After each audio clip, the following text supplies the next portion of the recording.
For me, this is the best time of day, like 6 o'clock when the sun's thinking about going down. I'm cooking outside. I've got the barbie going. I could not be happier.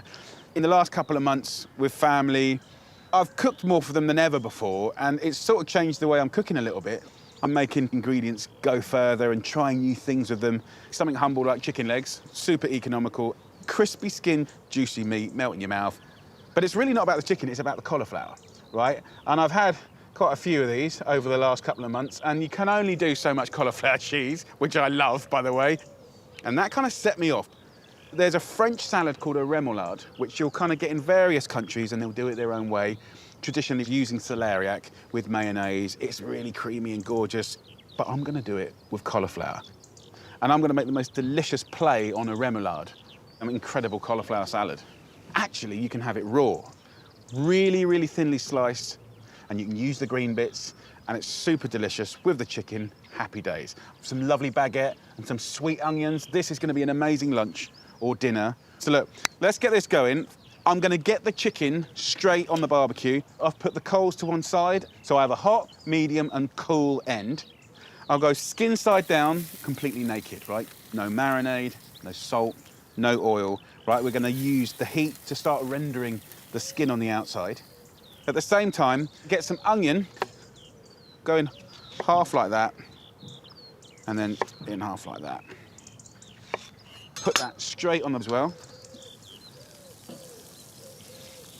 Normally, I would cook this in an oven. It's super easy. You just put the chicken in a snug fitting roasting tray, put it on the hob, get the skin going, then put the onions in, twiddle it about, put it in the oven for about 35 minutes at 180 degrees Celsius, which is 350 Fahrenheit.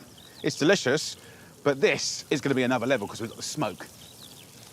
To get some incredible flavor happening with the chicken, some nice vinegar, 3 or 4 tablespoons in there, and a little bit of olive oil, seasoned with pepper. Use some herbs, right? Some rosemary, thyme as a brush. And pretty much you'll use all of that. As the skin's getting gnarly and golden and sizzling, just give it a kiss. And the vinegar will evaporate and just leave you with this really delicious outer skin. We got a sizzle on. I'll bring it down medium and slow, as that chicken's gonna need like 40 minutes until the meat comes off the bone. So as that cooks, let's talk about the remoulade. The remoulade, tried to say it there in a French accent, classic French salad. They would julienne, or finely strip celeriac, which is a fantastic vegetable again. And they'd have it with mayonnaise and capers and cornichons and beautiful mustard. I'm being inspired by that, and I'm gonna do my version with thinly cut cauliflower. It's really fresh and sweet and delicious. So we're gonna hero it. I'm gonna go lighter, fresher. So I'm gonna use yogurt instead of mayonnaise, get good organic yogurt, way, way more nutritious, and of course, about 80% less fat than mayonnaise. And I think that's more flavorful. You've got that acidity, that freshness, which is really, really beautiful. A little swig of good olive oil, like that. We can kind of like bounce off those classic flavors of the cornichon. You know, if you go to the supermarket and get these little jars, you've got the cornichon there, you've got the little silver tin onions. You don't want to be peeling little button onions like that. You've got more important things to do, right? Those pickles are so good in this salad. I'm simply gonna finely slice the onions and the cornichons to make a little dressing that's got attack. You know, the acidity of these pickles will work really well with the lovely richness of the chicken. That goes in to our yogurt, followed by a nice hefty teaspoon of beautiful mustard as well. A tiny pinch of salt, not much, and then a little tablespoon of the liquor from here. This liquor is delicious. That is a simple, much healthier dressing, but full of flavour. Mix it up.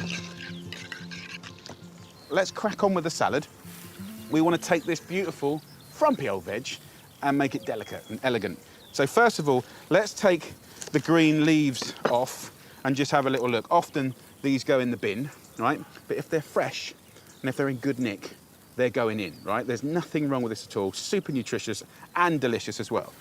So we'll put that in a pile, line it up, and just finely slice this. Go in with the lovely greens here. Break it down into those little florets that you would normally use, and we'll just literally finely slice it.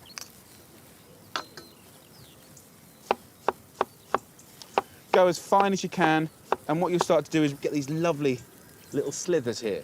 Lovely little cross sections of cauliflower. Super beautiful. And now you've turned it from a vegetable to a salad vegetable. And when that hits that beautiful dressing with the crunch and the pickle and the tang, it's going to be joyful. And so you've got that lovely, gorgeous, kind of slaury white veg that's fresh.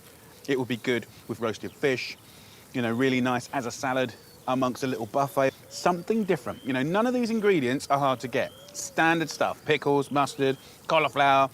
Now we've got a beautiful salad. So that's done. Now back to the chicken. Give it its last little baste. And we're going from direct grilling, I'll just leave the time in there now, to turning it into an oven by putting the lid on top, right? You're trapping that smoke. It's going to be really flavorful. Let's let that have about 20 minutes cooking, and then I'll check it and show you what to do next.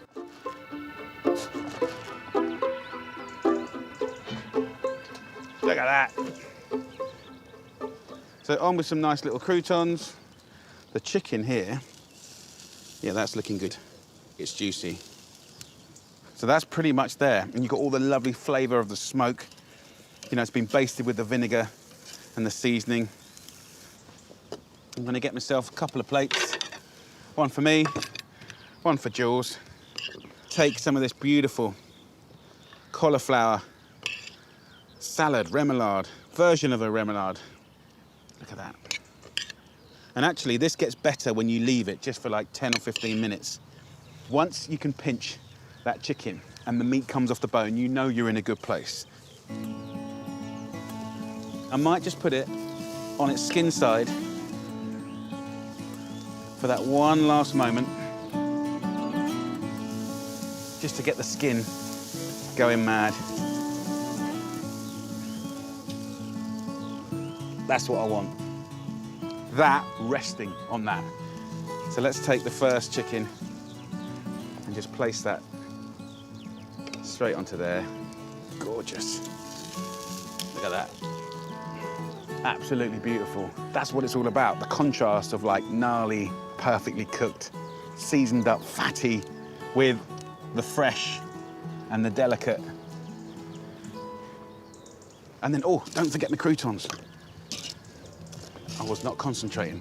I was lost in the world of all things beautiful. Gather up my onions, give it a little season up like that, and it's just the most beautiful, sweet, soft onion rings. That one's got a stalk on it, so that's my fault. And again, another little kiss of vinegar. And this on our croutons. The fresh salad and the gnarly chicken. What a combo. So look, this one's for Jules, because it's a bit prettier. This one is for me. Let's have a little try before I go and surprise her. So just take some of that lovely chicken. It will just pull off the bone.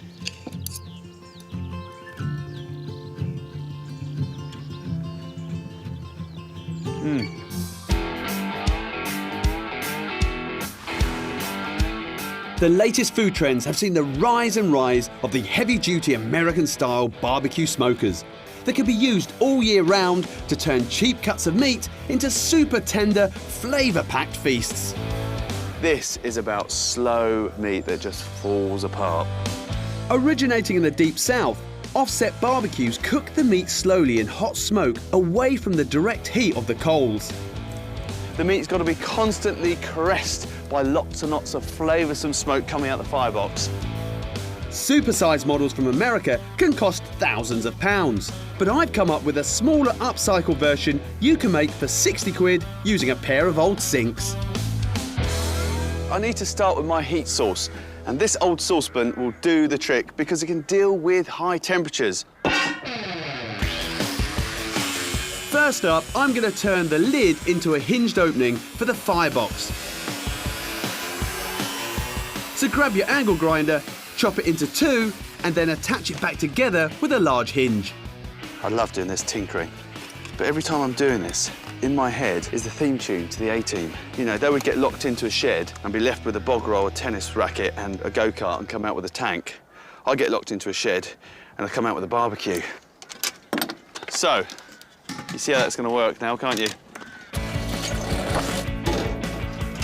The saucepan will be filled with burning coals, and offset to the side will be the sink chamber where the meat will sit. So you'll need to join these two together. You pick up old sinks anywhere. You look in any old skip, there's usually a sink in there. Ask before you take it out. There we go. Look at that. So you can start to see it's coming together.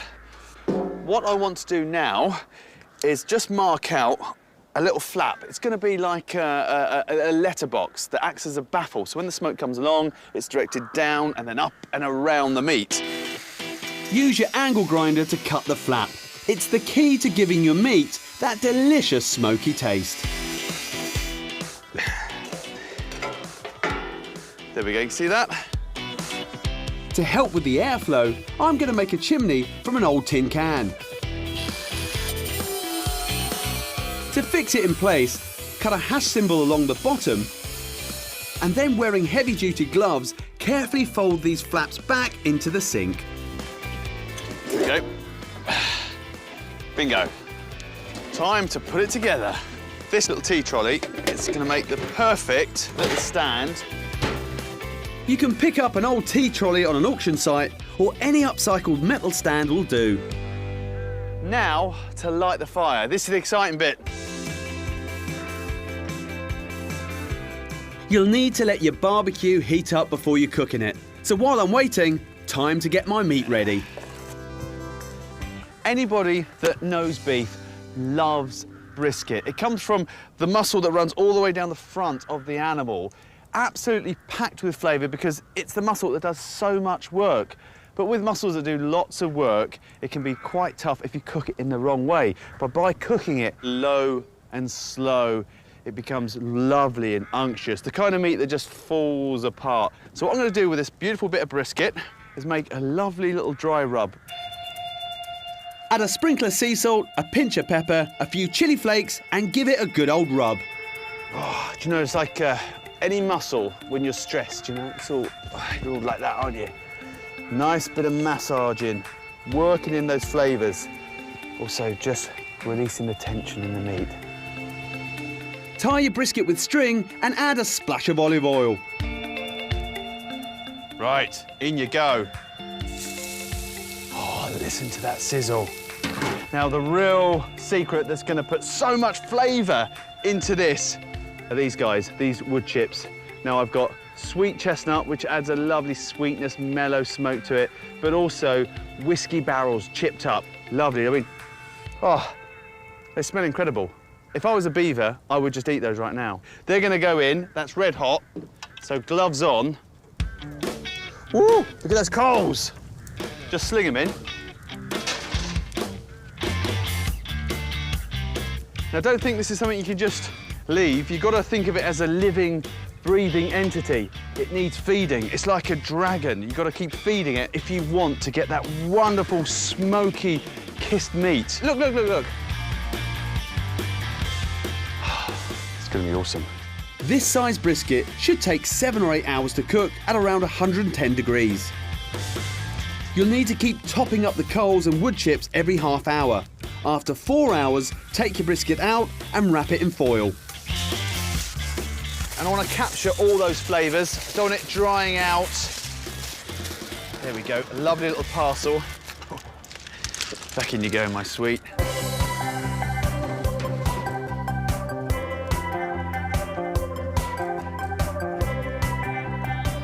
Right, time to get this beauty out. Whoa, come on. 7 odd hours cooking, look at it. Oh, the colour is amazing, but the smells, and look at all those lovely juices. Right, let's get into this. Oh, look at that. That beautiful, gorgeous crust, and then as you break through it, the meat just rolls away. Got to taste some of this. Look at that. It's just falling to bits. It is so tender. Oh, it's so decadent. All that time cooking is well worth the wait. That lovely beefiness, but best of all is that smoke, that smoky flavour. You don't get better brisket than this. It's meat heaven. I absolutely love this little area of where I live. It's like my little quiet corner. Me and Buds can get away, like the barbecue. It's not the most beautiful day, but we're gonna create some food now for us that is full of sunshine, full of flavour. I'm gonna cook the most delicious chicken burger. Spiced with jerk seasoning. We're gonna do amazing caramelised pineapple, a lovely slaw. So it all starts here with the chicken. I've got a lovely free-range chicken breast, nice and plump, and we're gonna marinate it up. So get your chicken breast on a board, go to the middle of that breast, and gently cut that chicken breast in half. It's gonna cook more evenly and faster. Now, at this point, I can just stab in to the chicken breast like this. That'll help the flavour get into the chicken. Salt and pepper, as usual. I'm gonna go a little kiss of olive oil, like that. And then let's have a look at this jerk seasoning.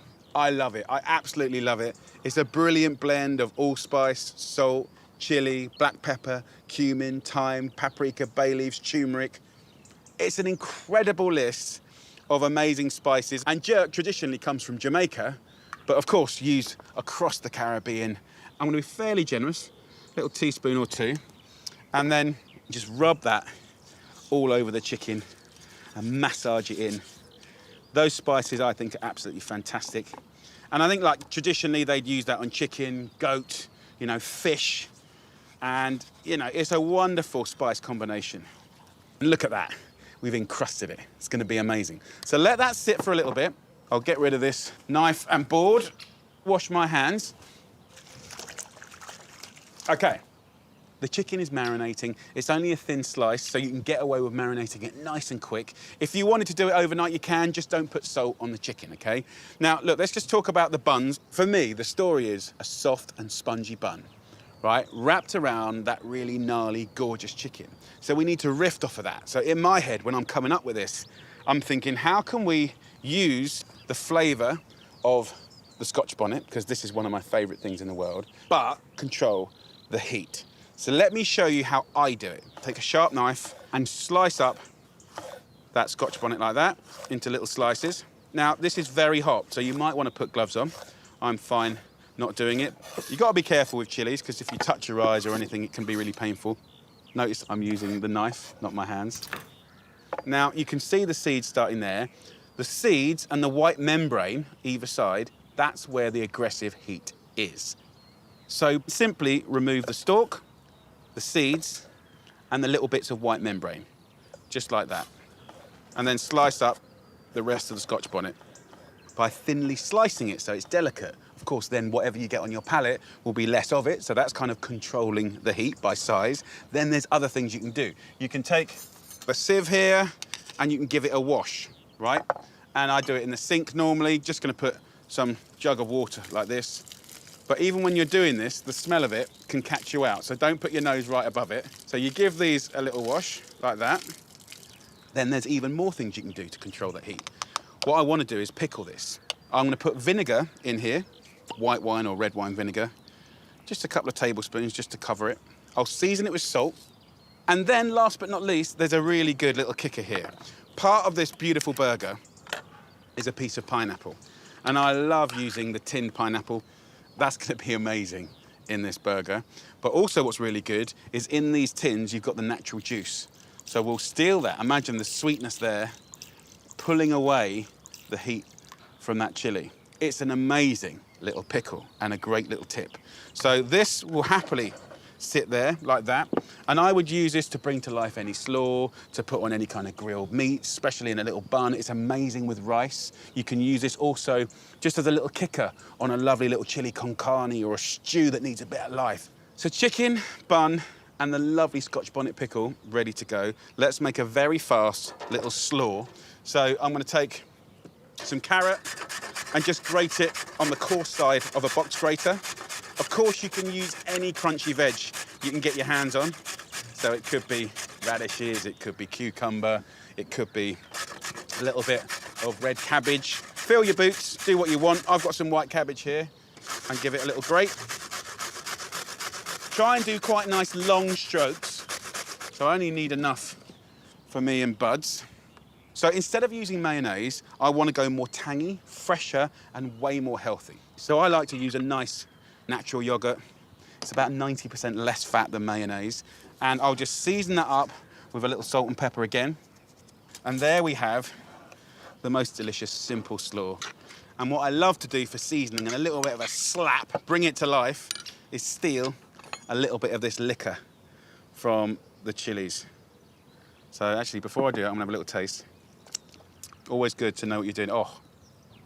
The flavour is so amazing. It already tastes like peaches and apricots, and it's really floral. And with the pineapple juice, it's just getting better and better.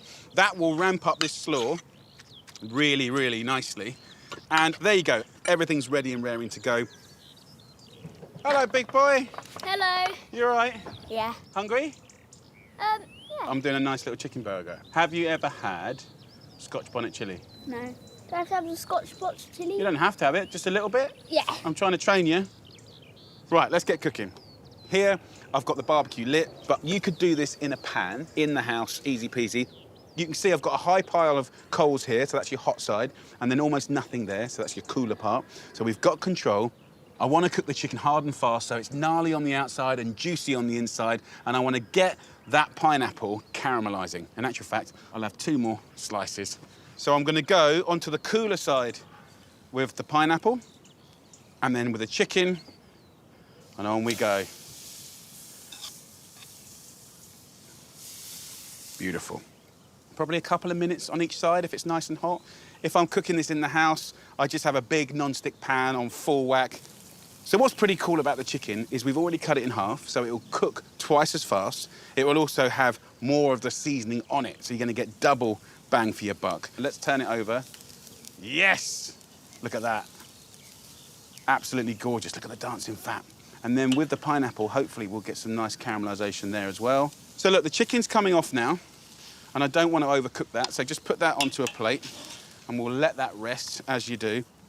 Get these beautiful pineapples with the chicken, get these buns toasted up, then we're ready to rock and roll. So let's build these burgers. They are a thing of joy. So we have our slaw on the bottom.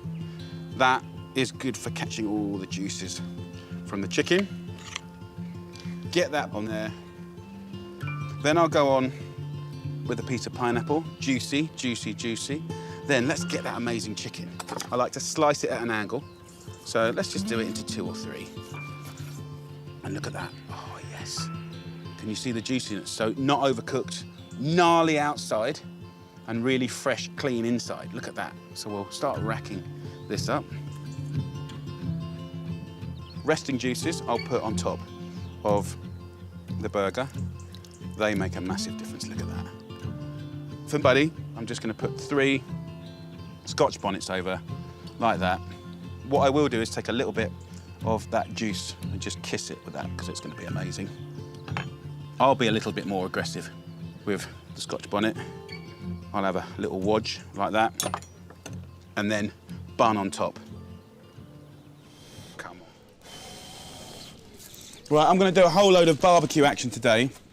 Barbecuing is absolutely brilliant. It's my favourite way to cook, above and beyond anything. Being outside, the smells, wood, charcoal, you know, all of that business, the flavour that it gives your food, you know, even just a bit of meat, salt and pepper, and the barbecue flavour is genius. So what I'm going to do today is go through all the bits of barbecuing, doing it properly, and this in particular is a real favourite of mine, and all it is a roasting tray. I've just got one of my big roasting trays, and I just use a cake rack, you know, to cook everything on, and I just literally put that on top like that. Fantastic.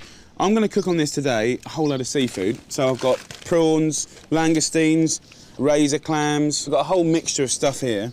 and I want to get some smoke action going. So a few little bits of, you know, wood, some dry sort of leaves, all that sort of business, just on the barbie, sort of like that. That'll create a nice bit of smoke. I've just pruned a little bit of bay leaves, which they sort of, there's oil in them, so they sort of go up quite nicely. So get that on there. Give it a little bit of blow. And then let's get our langoustines on the bottom. Razor clams can go on the bottom too. A few prawns. Then let's build the mussels in and around. Clams like this. And you can see the smoke coming up now. Brilliant, we're loving all of that. Get yourself a Pyrex bowl. Pyrex is obviously heat-proof, heat-treated, and you can just gather that around like this. Can you see all that smoke? And what's going to happen is all of those lovely shellfish, the langoustines, the razor clams are just going to be like cooking away nicely, but smoking, you're going to impart that beautiful flavour of smoking. So that, dead simple, bit exciting, bit different. It's going to be top drawer. Now, to go with it, I'm just going to do a dressing, an equivalent of a dressing. So I'm thinking shellfish. I've got to be light, but I can also be a little bit kicky. So chop up some herbage first. Parsley, fennel tops, mint, and you can just use a knife, or I'm using a mezzaluna, just to sort of chop these little mamas up. Bit of chilli, seafood, works really, really well. Cut the chilli, sort of, probably just use half of it really, and then just chop the chilli into the herb. There's something about chopping them into each other, which I think sort of helps along the flavour a little bit. A little bit of lime zest will not do anything apart from just help the story. You know, you get that kind of lemonade-y, limey sort of flavour. And once you've done that, you can chop that into it as well. And I'm going to brush this into the bowl. So just squeeze some nice lime juice in here. Extra virgin olive oil, 3-to-1. We want the lime to be a little bit too acidic, because once we get all the fish in there and the fish juices, it will sort of kick it back down again. Right, that's brilliant. So what we can do is if we look back down here now on the lovely seafood, I think now we can actually remove bowl and we can start being intelligent about who's open and who's not. They've had their little smoke session for about 3-4 minutes. So I'm just going to pull off all these shellfish now that are cooked. It's lovely just to watch them opening up. See that lovely juice coming out? That juice is what we're cherishing, really. I mean, just look at that. I've got hot seafood, I've got the juices from all the shellfish, I've got that lovely fresh dressing, which is slightly limey. You don't have to do much more than that. Absolutely delish. You know, this is a brilliant, brilliant thing to do at a barbie. That is unusual, it's unpredictable, it's a delicious, cool little dish, which I'm really, really proud of. We all love a burger, and this time, I reckon I've cracked the ultimate one. My friend Christian is an expert in all things barbecue, so he's come to help me cook it and eat it.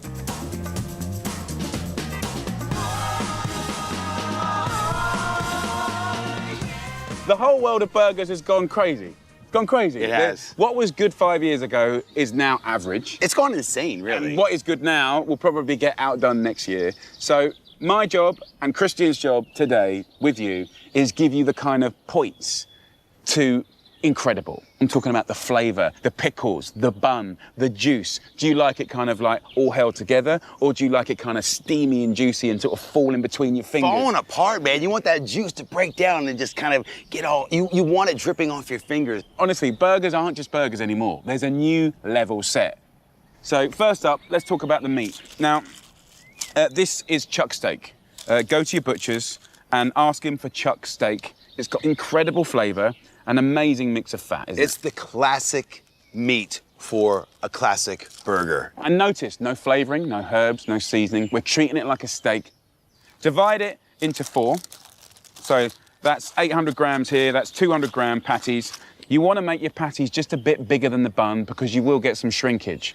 And you want to press it enough just so it holds together, but you don't want to over press it where it becomes too dense. You want holes in there so when that fat kind of breaks down, it just flavors all that beautiful meat. There's my imperfect perfection right there, a little bit of jagged. So kind of perfect, is not perfect. Imperfect It's is perfect. But of course, it's not just about the burger. You need all the extras. I'm making 2 pickles. One, simply with a few crinkle-cut gherkins and a little bit of chilli. The chilies in there are kind of a nice bonus.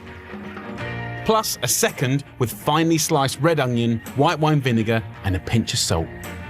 Just let them marinate.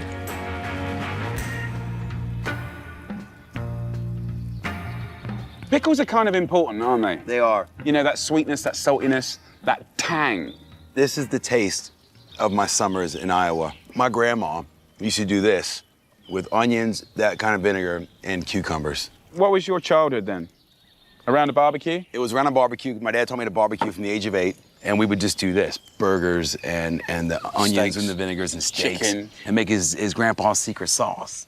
Are you doing a secret sauce? Well, I'm going to do a bit of a J sauce. Okay. This is basically harking back to days in the 80s when I was living in the pub. So I've got 2 heaped tablespoons of mayo, 1 tablespoon of ketchup. Worcestershire sauce, important. Just a little swig or 2 of that. There is a new discovery, Tabasco, but Chipotle Yeah. Tabasco. Okay. Smoky, kind of hot flavor, man. Oh my God. I love this The stuff. Chipotle rocks. And then a little swig, a little tinkle of bourbon, okay? You could use brandy, but bourbon feels good. That was a tinkle of bourbon right there. Was that all right? That was a good amount, man. Sometimes it's nice to put a little lemon juice in there to give it some tang. Sometimes you can steal a little bit of vinegar from over there, bro, go on. Yeah. And just a tiny dribble of your onion vinegar. I like it. I like it. It's good. I'm gonna hit it up with more Tabasco. Yeah, I was gonna say, man, that's what it needs.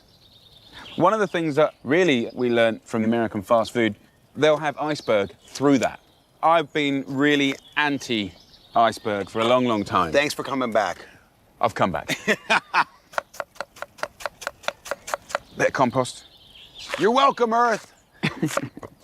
When it kind of gets dressed in that, the crunch does go, but not totally. It's kind of like half soft, half crunchy. And this, for me, is really the perfect base to kind of welcome the burger. I'm nicking this, dude. This is a really good Yeah, you recipe. happy about this? Yeah, really good. Let's do it. Let's get grilling. Pat the burgers with oil, then season with salt and pepper. And actually, 2 at a time is a nice number, I think, if you're going to really take care of it.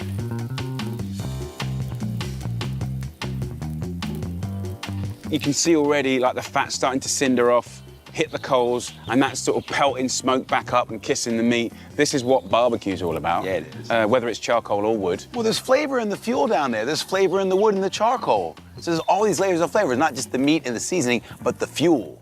And you wouldn't get that from a fry pan. No. Or an oven or a grill. Or gas grill. Absolutely. Is that your enemy, gas grill? Man, that's sacrilege. It's like, why come outside? There's kind of an interesting procedure that can give you an incredibly succulent, juicy burger.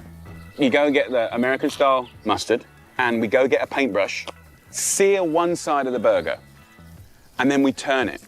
And then that seared side, we brush, and then we sear the mustard seared side, and then we brush the other side. So we do 2 normal cooks, and then 2 mustard cooks, and that creates a pretty special burger. This is gonna create a lovely, sweet and kind of hummy, gorgeous mustard bark. So now we just gotta wait, guys. That's cool.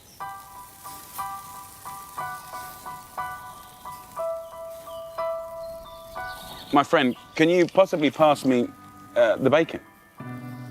It ain't bacon unless it's smoked bacon. For me, that's like the best sight in cooking, when the fat's doing that and you just know you're caramelizing and creating flavor. Sometimes good things can't be rushed, you know? Now, I've got some cheese. So I just want 2 nice slices. I'm using red Leicester. I dubbed thee King of the Grill. This British cheese has a lovely nutty flavour, but you can use any cheese you fancy as long as it's a good tasty melter. This is a really important stage now in the perfection of the burger. Now, just look around. We got burger, it's on its last stage, okay? And Christian's spinning a bowl. And now, Oh, it's like a... we put the dome over. Yeah. Okay, so we're trapping smoke. Also, this is gonna get hot. Like, I can't put my hand on it anymore, okay? So that's turning into an oven. And it's just gonna let that cheese just kind of like melt, just sag. But also, look, the bacon's looking very, very beautiful. So I'm just gonna pop this little dome off. It's already starting to do its magic, You can see man. it starting to do its magic, and I'm just gonna pop the bacon on top. Seriously, that is gorgeous.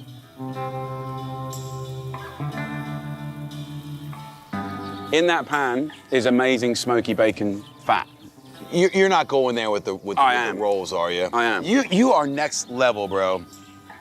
This is a brioche bun. Nice, soft, spongy to sort of suck up all the juices that rest out of the burger. Look at it, perfect.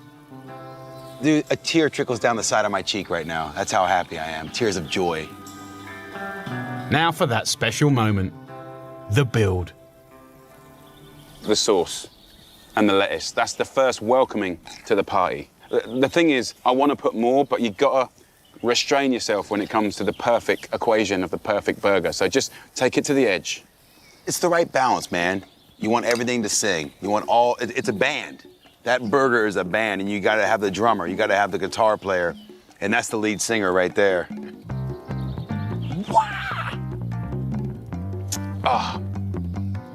The mustard bark, zingy, crunchy pickles, tomato ketchup on that toasted brioche dipped in bacon fat. It's all those little details that make this burger perfect. Look, I've got this lovely fish here, lovely bit of organic salmon. Really, really nice. Beautiful, look at that lovely silvery skin. Now, what I want to do is I want to barbecue this fish. And the fact that my lovely fishmonger's scaled this means I can eat the skin. Now, some people are a bit funny about skin. Like, think pork crackling, right? Now everyone's getting excited. I want to make crackling out of this skin. So what I want to do is I want to score this little baby on the pink side, 1 centimetre deep, like this. And then what I want to do is season this with some pepper, some salt,